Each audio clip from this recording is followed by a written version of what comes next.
I call my metric for illusionism the Penn and Teller rule. Hi, I play TTRPGs professionally for my job, and as it happens, I am also a magician, so I am uniquely qualified to talk about this particular topic, and frankly, I'm very excited about it. So for context, go back and watch the full video, but basically, this is a conversation about player agency and player choice in TTRPGs, and how the GM or DM basically grants those choices to a player, and whether or not there are choices there at all. And to discuss this further, we're gonna learn a magic trick. More specifically, we're going to talk about choice and how choices are communicated, and how framing a choice differently can often be the make or break between a player feeling like they have agency or they're just there to be dungeon fodder. Now, it's important to remember that two things can be true at the same time.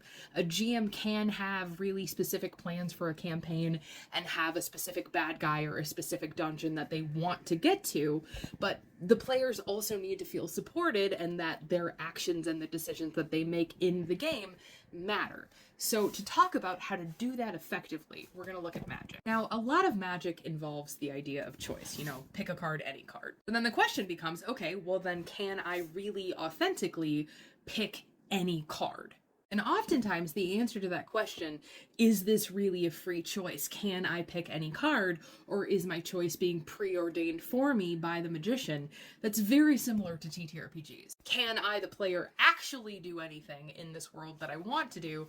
Or are you, the GM, going to bring it back to like a limited set of choices while making it seem like I can pick any card? Let's say for the sake of argument that our card is the 7 of clubs, because that's what I use as my force card. It might be that as a GM, the choice that you want the player to make is the first one that is presented to them. It's just the card on top. It also might be that you make that choice more appealing by singling it out and making it so your players are like, that's interesting and suspicious. I wonder why that's like that. Maybe I should go examine it. When we talk about player agency, another thing to keep in mind is that there is also a way that you as the GM can make any decision that your player makes a positive one, a good one, even if it's not the right one or the one that's going to move the story along. So what does that look like? So let's say again that we're looking for the 7 of clubs, right? So I'm going to give my players a couple of options, and I'm going to be like, all right, I need you to pick one of these. And the player might say, this one. Well, this one doesn't have the 7 of clubs. It has the 7 of spades. That's like not the choice that we necessarily want them to make.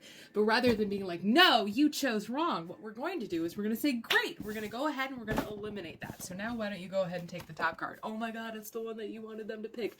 But they still feel really good about making that decision because they got to decide to eliminate this. It works exactly backwards too. You say, which one of these do you want? Your player says this one. You're like, oh my God, you were exactly right. We'll get rid of this one. You picked the right one. Good job. Now you get to fight in the cool dungeon. Now, there's other ways of doing this as well, right? You can have a deck that is made entirely out of 7s of clubs, so no matter what your player chooses, they're going to do the thing that you want them to do. The thing is while that's a totally valid way for some magic tricks to work, where it's just like an entire trick deck, anybody who's ever seen magic done at a bar knows that inevitably somebody in the back is going to go, show us the rest of the cards, and then you're going to be fucked. Some of this is also going to have to do with how you, the GM, handle things not going in your favor. Like if you set up the deck immaculately and you are ready for your players to draw that card that you want them to, and then they draw the wrong card, that's going to happen sometime. Bad rolls, a lovable NPC, an adoptable, adorable animal. All of those things are things that can wind up being like, no, I wanted you to choose this other card, but y'all are hanging on to this one. I lost track of where I was and I don't feel like going back and fixing it. Anyway, so if your players draw the wrong card, sometimes it's up to you as the DM to figure out how to, transform it. Wow, magic. Real magic just happened right here. I'm bad at cards. I don't do card magic. I read minds, okay? For real, if you have the flexibility to say, hey, this might look like a 10, but actually it's a 7 of clubs, and you can reskin and reframe, you're still allowing your players the agency to be like, oh, I picked this cool thing and I want to run with it, but it ultimately provides you the structure that you need in order to like continue with your adventure. I will die on the hill that as DMs, it is our responsibility to keep our players safe, to ensure that they're having a good time, but it's also important to remember that a good time doesn't have to be 45 minutes of combat if your players are kind of done after round 2. If you're forcing your players to engage in like 100 rounds of combat for no other reason than you don't have anything else prepared for tonight, That's not a great feeling. An unsolvable puzzle can be a really interesting and really generative storytelling moment for your players. But there's a difference between your players knowing that this puzzle is unsolvable, or maybe the magic isn't working, or maybe there's a facet of it that's broken and now they have to go do this little side quest to get the doodad to fix the thingy. That's very different than sitting there smugly while your players throw themselves at an unsolvable puzzle for 3 hours because, again, you didn't have the right thing prepped. Now, magic is obviously not the same thing as TTRPGs. There are a lot of differences, and where the metaphor kind of breaks down is the fact that with magic, there is a predetermined, preordained choice that is going to be made. You, player, picks a card.